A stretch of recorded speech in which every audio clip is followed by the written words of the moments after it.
You told me on the telephone you are living now for 80 years in this house. Yes, boy and man, I have lived in this house for 80 years. I was born in the neighbouring suburb of Crouch End on the 5th of June 1914. And on the 1st of January 1919, the family, that is father, mother, paternal grandmother and myself, moved to this house. 1st of January 1919, which was my father's 49th birthday. So I was 4.5 years old. Let me see, 1919, I was born in 14. I was 5.5 years old, is that right? I forget, my mathematics is not very good. But all I know is that from January the 1st, 1919, I have lived in this very house for more than 80 years. I've been all over the world and all over this country, stayed in capital cities, provincial cities, but this has always been my home. I've always come back here and I've never had a second home. No holiday country house or anything like that. Can you imagine living in another house? Not really. I don't particularly want to. When you live 80 years in one place, you throw down roots like a tree. And I know my way about this house. I mean, it's really a research centre, not for me, but for other things. Yes. With complete collections, and people come to see them. And I no longer have any desire to travel. I've done my travelling, I've seen the world. Now the mountain has to come to Mohammed. And I stay here, and I'm happy to receive visitors who are able to make use of the collection of books and music and material which I've accumulated here. You told me once you never took any vacation in order to buy books and so on. Well, I never took vacations in the ordinary way, but the money I saved on vacations was to go to places which are more valuable to me. I mean, what I must have told you was that in 1933, for example, instead of the usual family holiday perhaps, in Margate or Cliftonville for a fortnight, I was already at work there. I had a very restricted amount of time. I could have taken a fortnight's holiday, but it would be far better to spend a weekend in Paris. Well, that was the weekend that I was able to visit Delius, thanks to a letter of introduction supplied to two friends and myself. One friend was Ernest Chapman, who worked for Rafe Hawkes, for Boozy and Hawkes. So he wrote to Delius and asked Delius to receive his assistant, Ernest Chapman, and his friend Felix Aprahamian, and our mutual friend Donald Peart, who later became Professor of Music in Sydney, New South Wales. He had just graduated in '31 from Oxford. He'd been to the Royal College of Music, and the three of us spent a weekend in Paris. Now this weekend included not only a visit to Delius, but a visit to Vidor in the organ loft of Saint-Sulpice.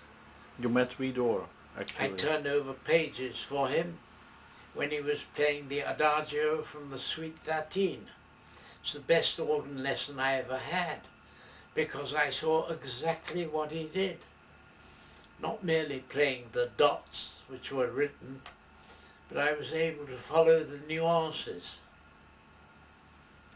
The registration was prepared at the beginning, and the crescendi, diminuendi, the hairpins in the music, really meant the swell pedal, the réci.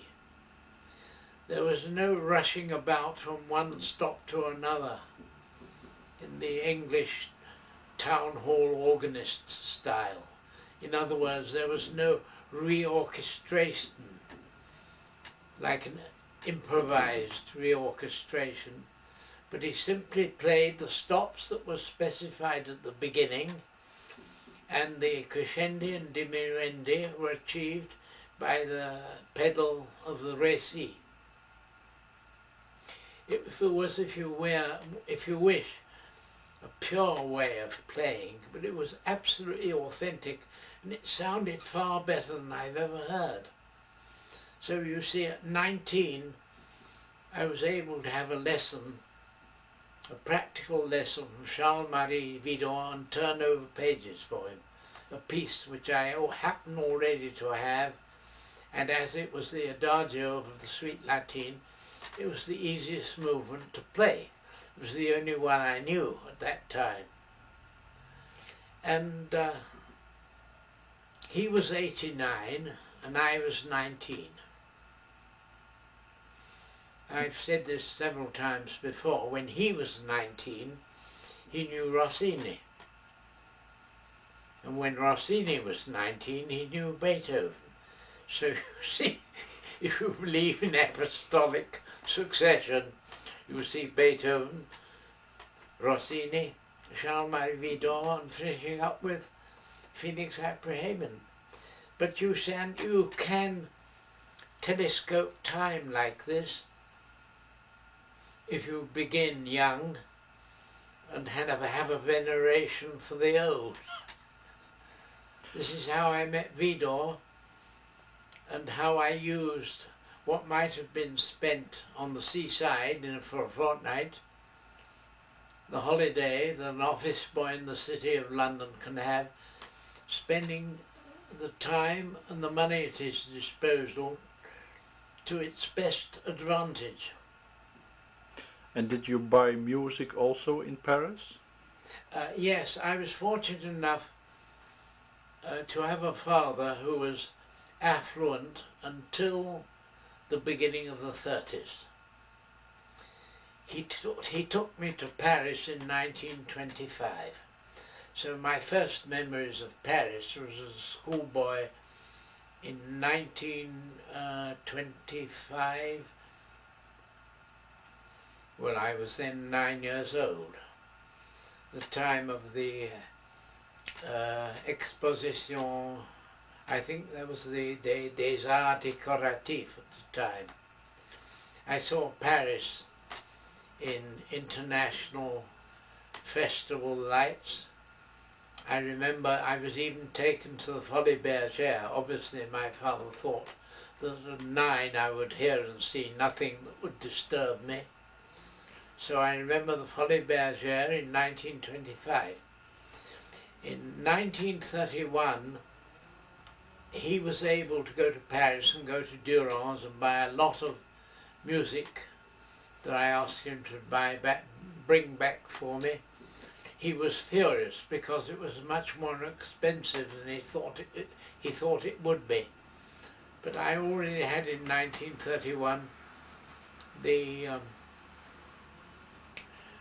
Leduc volumes of the organ pieces of Bonnet, a complete Bonnet, because I'd heard Bonnet before then, and also the Viern's first and second symphonies.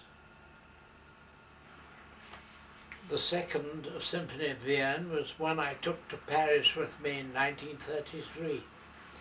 But we went first to Notre Dame and Vierne wasn't playing. So this is when we went quickly to Saint-Sulpice.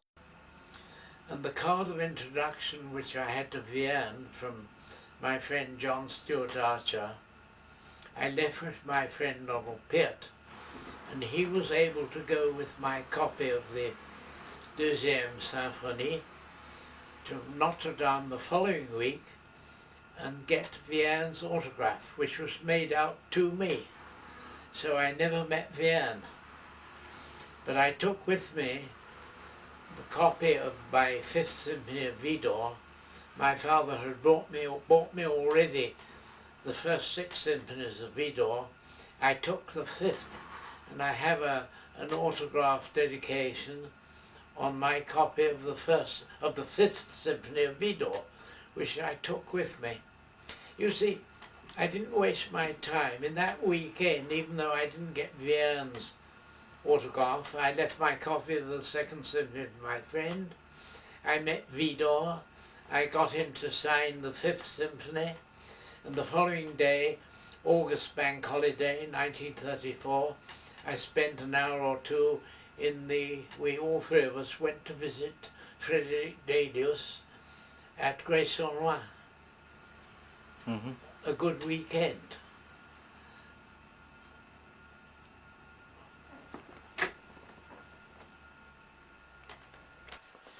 Yes, okay. Just a moment. Wait a moment.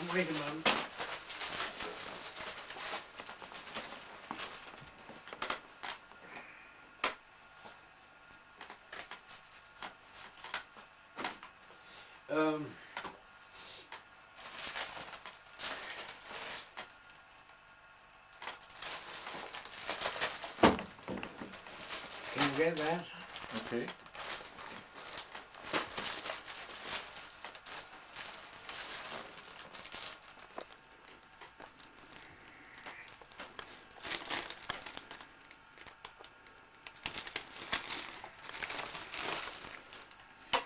Can you tell us about the piano? Well, I can tell you first of all about this picture. It is of Beatrice Harrison, whose piano this was, and that is Eugen d'Albert. Now, this piano was the piano Beatrice Harrison had in her workroom. A Bechstein upright, played on by Eugen d'Albert, and all the composers Beatrice Harrison worked with in her home. This went to all the Harrison homes in Kensington in the south of England, 3 different addresses. It has been played by Percy Grainger, Frédéric Delius, Eugen d'Albert, Cyril Scott, Hamilton Harty, Georg Henschel, Delius, Elgar, Bax, Cyril Scott, all have played on this piano. Delius was able to play his sonata and cello concerto on it. He just had enough fingers to play. Elgar played the Elgar cello concerto for Beatrice Harrison on this piano, as well as conducting the orchestra for her. It's really a historic piano.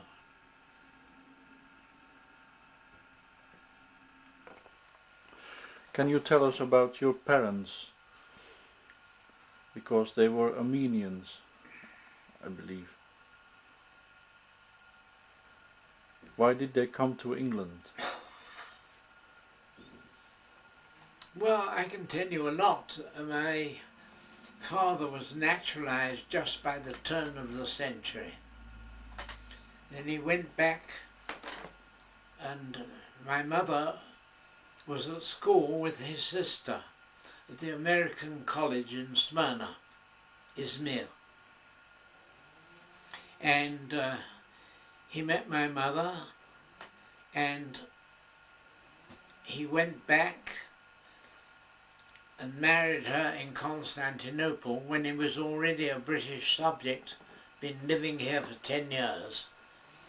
He married my mother in the Protestant church in Constantinople in 1912 and brought her over here in 1912. We didn't live here at that time, as you know. What more can I say? The marriage was a Protestant marriage by my mother's father, who was the Protestant pastor of the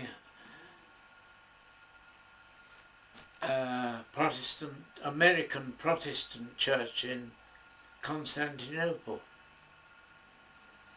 My father's father was a Protestant pastor in Pandarma. And Gerco, you wonder how I have both grandfathers are Protestant pastors, and I look like 50,000 rabbis. The answer to that is, in the middle of the last century, American Protestant missionaries went to Asia Minor, ostensibly to convert the Turks and the Kurds and the Bashi-Bazouks and God knows what else.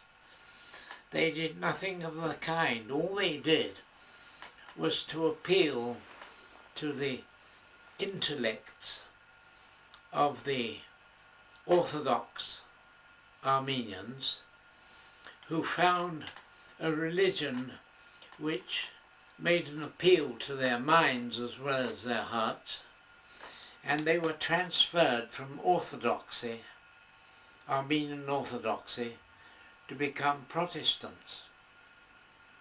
Hence, both my grandparents were Protestant pastors. My maternal uncle reverted to the religion of his forefathers and became a bishop in the Armenian Orthodox Church. Was even mooted to be Arachnot of Izmir.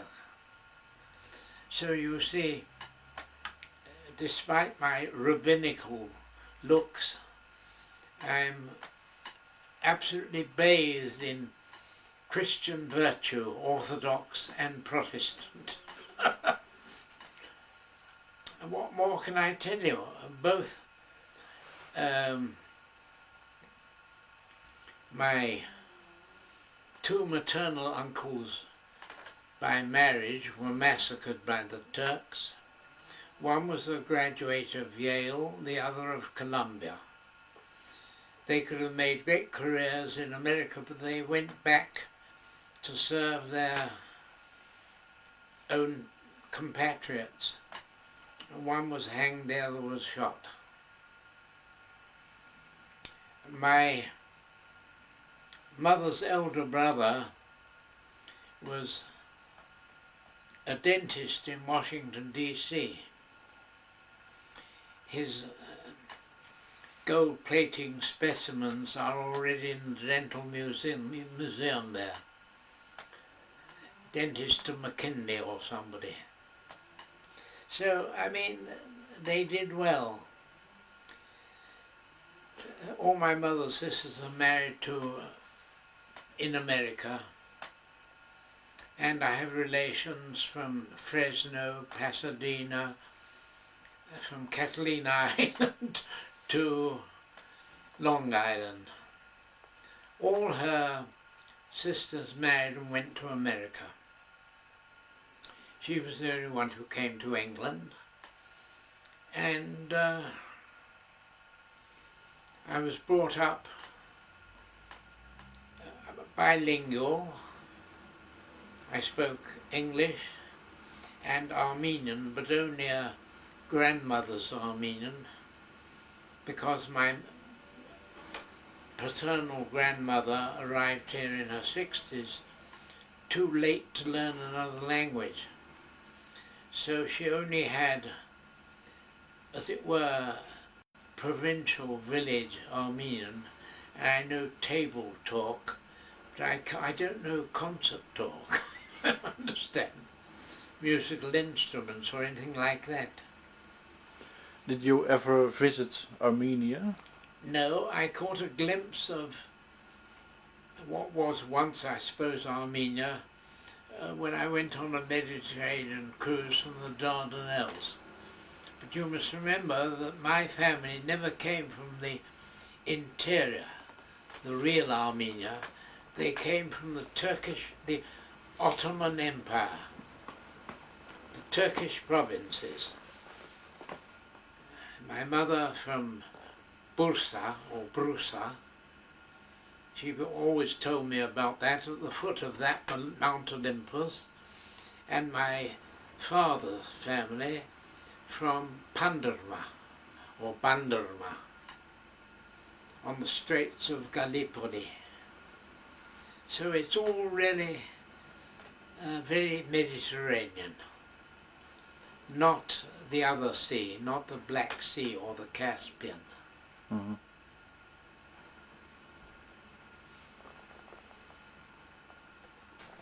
The records are now monaural and stereo together. They used to be separated. Now, of course, I have a similar collection of CDs, so the monaural and the stereo are here. But I also have some 78s. Perhaps you'd better see how I play the 78s.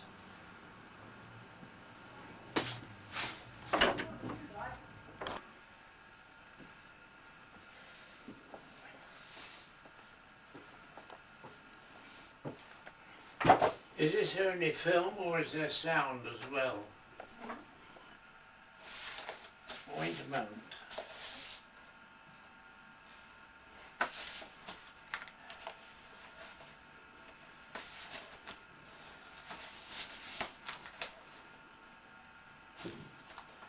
Just a moment, just a moment.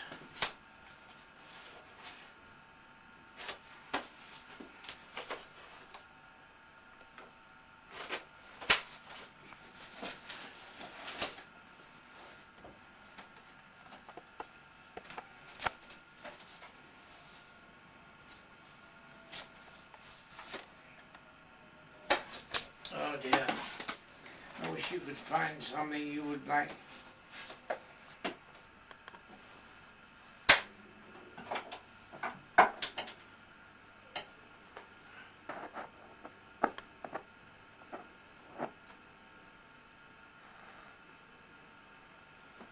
No. Just a moment. Is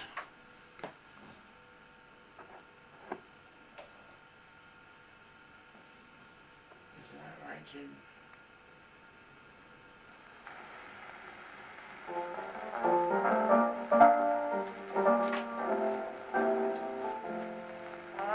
Dein Knab ein Rüschlein stehen, Rüschlein auf der Heiden, war so jung und morgenschön, lief schnell es nach und hin, war nicht wieder. Rüschlein, Rüschlein, Rüschlein, Rüschlein auf der Heiden.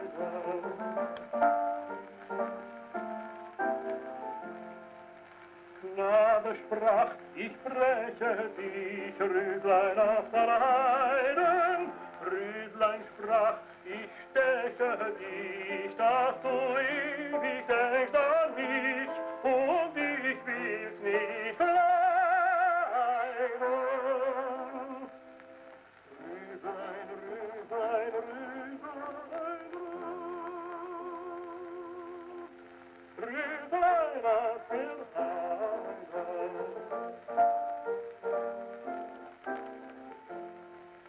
Und der wilde Knabe bracht Röslein auf der Heiden. Röslein wehrte sich und stach, half ihm doch kein Geh und Ach, musste die Welt leiden.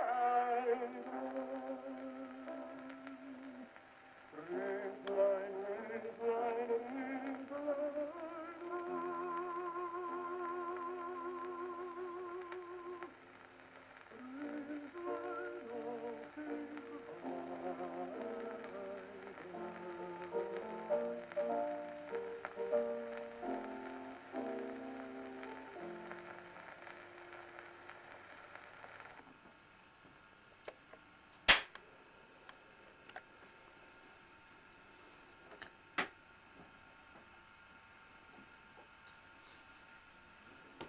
And what was that?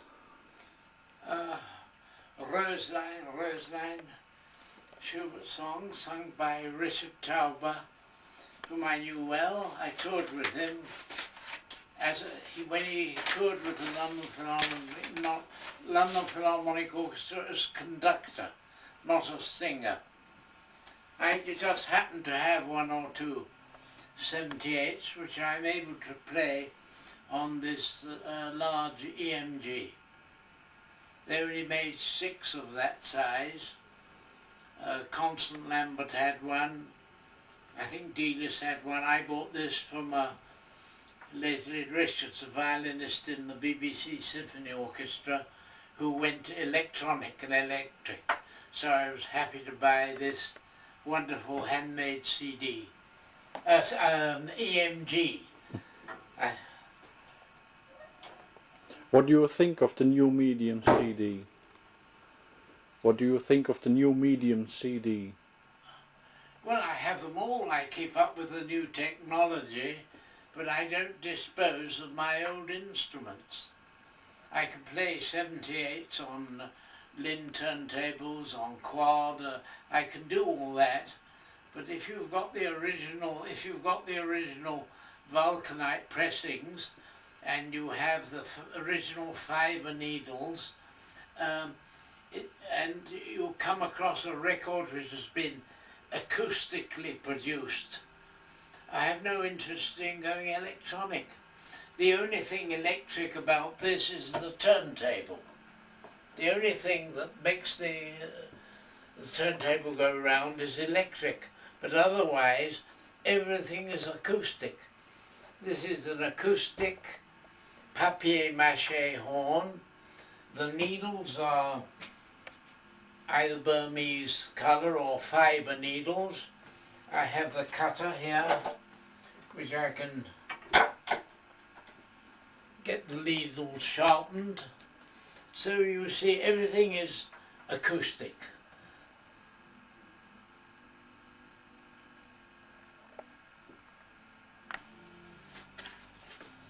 Another man I knew, great man, Ernest Rote.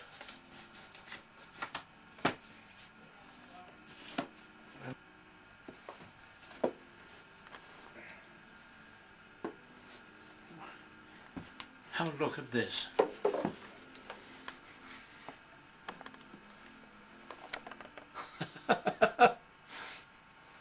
In memory of the past. I didn't have a past with her, but she remembers me.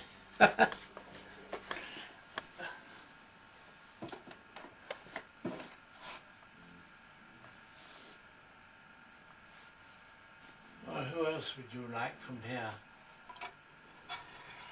Messiaen, perhaps? They're all...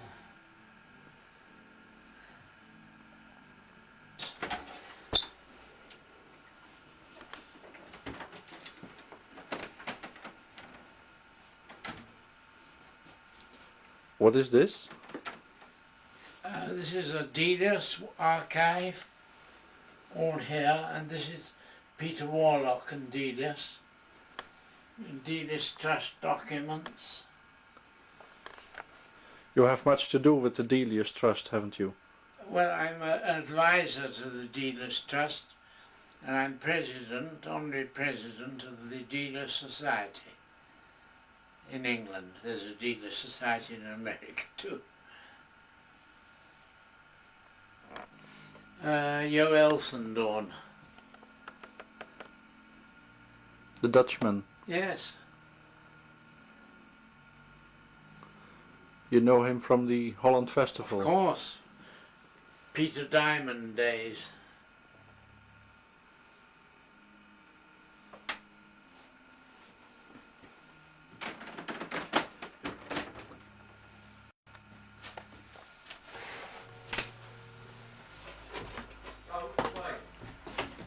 You stayed here, haven't you?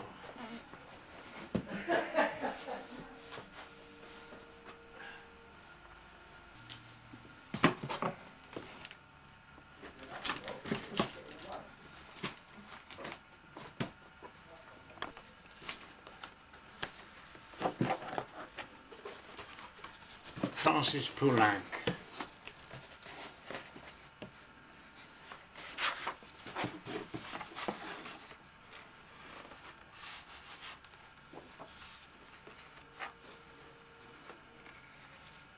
Was this a present?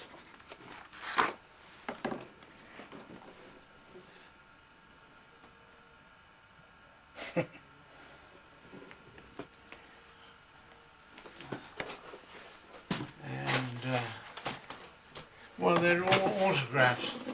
These are all Poulenc autographs.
Can you tell me why and when you started the OMS? Well, I didn't start the OMS. It was the brainchild of Archibald Farmer. And with Farmer were Harvey Grace, then editor of the Musical Times, and the young Nicholas Chabot. This was the first committee. Nicholas Chabot became Honorary Secretary, and I succeeded him as Honorary Secretary in the 30s. But the society was formed in 1931. In a few years' time, well, I was already Assistant Secretary. I certainly was the Honorary Secretary by 1934.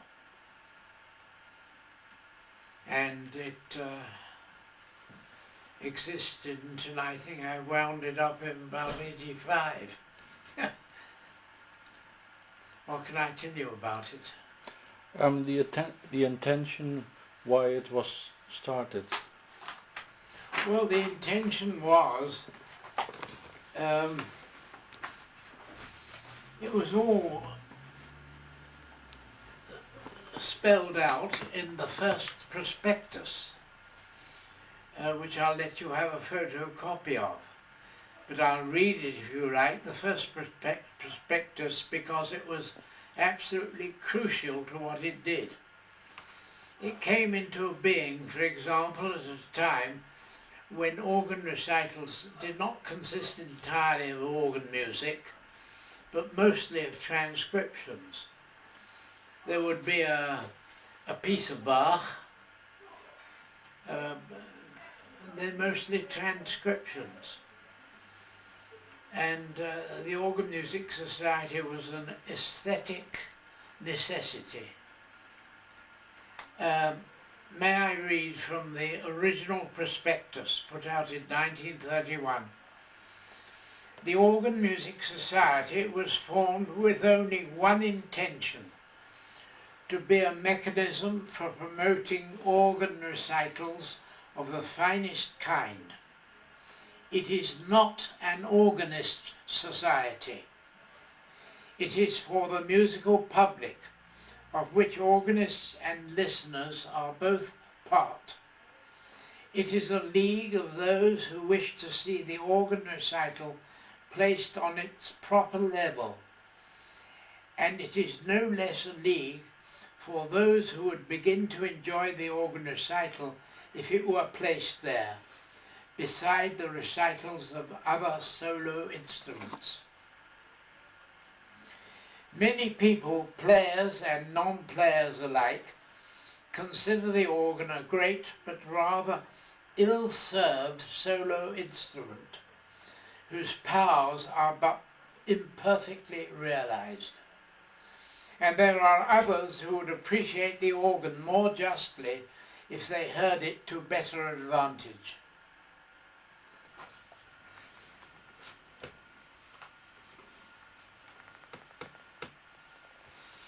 To continue, the enthusiast is in the habit of making allowances for the faults of organ recitals. Those who are not enthusiastic stay away. Who can blame them? The organ recital is commonly given in a church under conditions that prevail in no other form of solo performance. No recognized standard of either programs or playing exists, and the whole thing suffers in a chilly atmosphere of mediocrity and poverty. Remember, this is 1931. Even the very existence of recitals is dependent on chance. A little caprice on the part of the authorities, a little laziness on the part of the recitalists, or a drop in finances. Any of these is enough to stop a series altogether. At the best of times, we are never sure of hearing the players we want to hear, or the music, or the organ. Further, when one or other of these is present, there is still a thing missing: the audience. Yet we know what the organ recital can be and should be, and we have a conviction that a program of fine organ music played by an artist is as well worthy of consideration as any other musical event. The Organ Music Society is a simple means of bringing together the necessary conditions.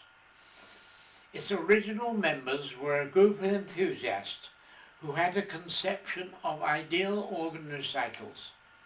They formed themselves into a society to promote and finance them, leaving the way open for other enthusiasts, professional and amateur, to cooperate. Season by season, a series of recitals will be given under the best available conditions. The treasures of organ music will be ransacked. Recitalists who at present too rarely find themselves with an audience and an occasion will find both. If we can arouse their kindly interest in the young society, both the programs and the schedule of recitalists will be governed by only one principle, the highest standard obtainable, unhampered by convention or partisanship of any kind. The recitals will be given in the evening from 8 o'clock to about 9:20 in the most suitable of such buildings as may be open for the use of the society. Undoubtedly, the ideal for an organ recital is a concert hall with some amount of reverberation, but an adequate instrument is the prime consideration, and as there appears to be no hall in London fulfilling these conditions and hireable by the society, the first recitals must be given in a church. The society aspires to having its own organ, and, far off as this may seem, there is nothing whatever to prevent it. The subscription, which has been fixed from the beginning at the very modest sum of 5 shillings, constitutes membership. It comprehends admittance to the recitals, a copy of the programs and other material circulated by the society, and a share in its government. Visitors to the recitals will either be charged an admission fee or expected to contribute towards the expenses by buying a program. The Organ Music Society has a place of its own in our musical life and hopes, as its power grows, to attain considerable usefulness. The extent of its development must depend on the measure of support given to it. That was the first prospectus, issued in 1931, on Secretary and Treasurer Nicholas Schaap, President Archibald Farmer. The committee was Archibald Farmer, Harvey Grace, C.H. Trevor, he was in at the beginning, and Nicholas Schaap.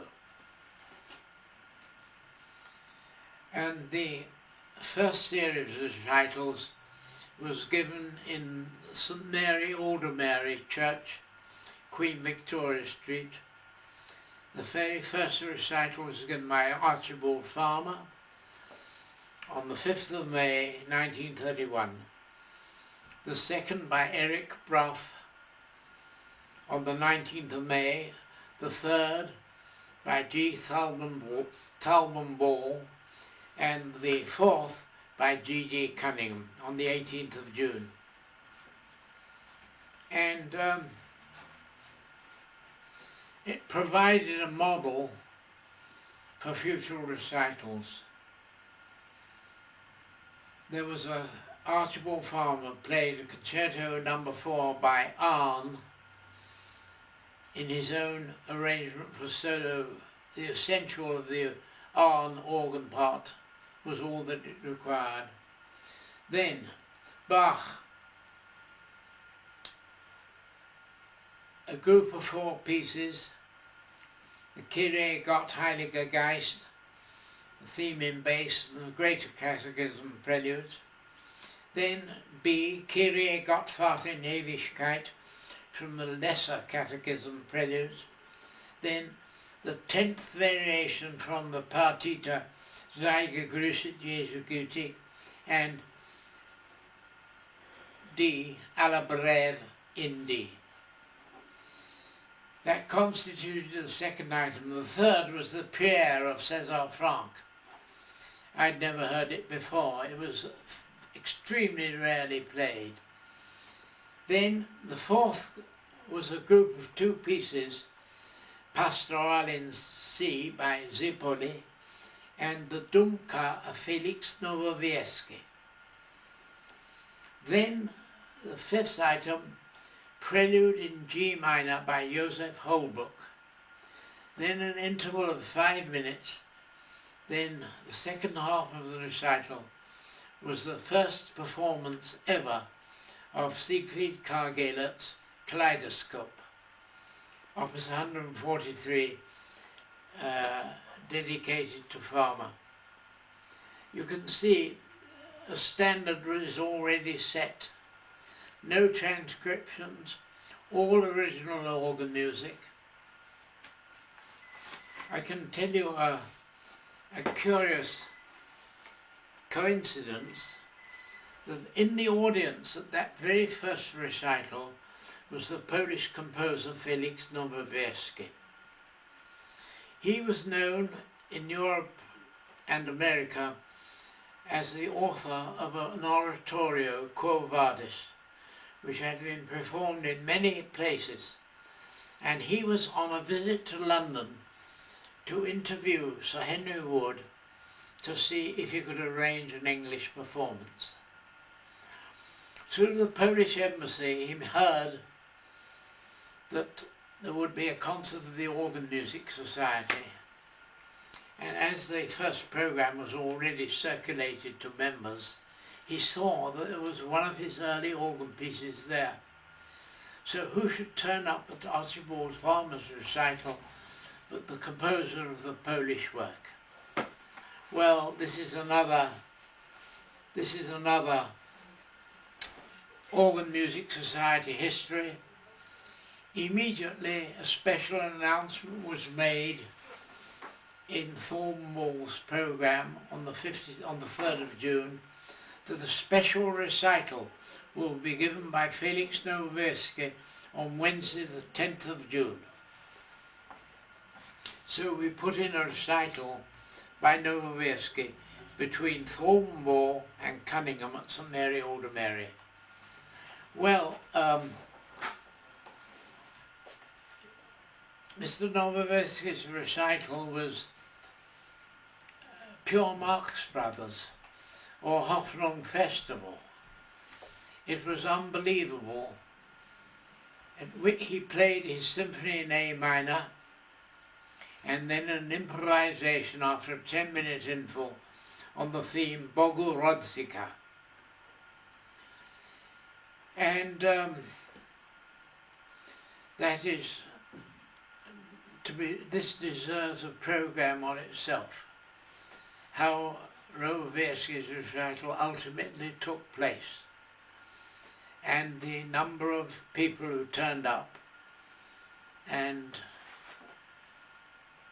that is to be continued in our next.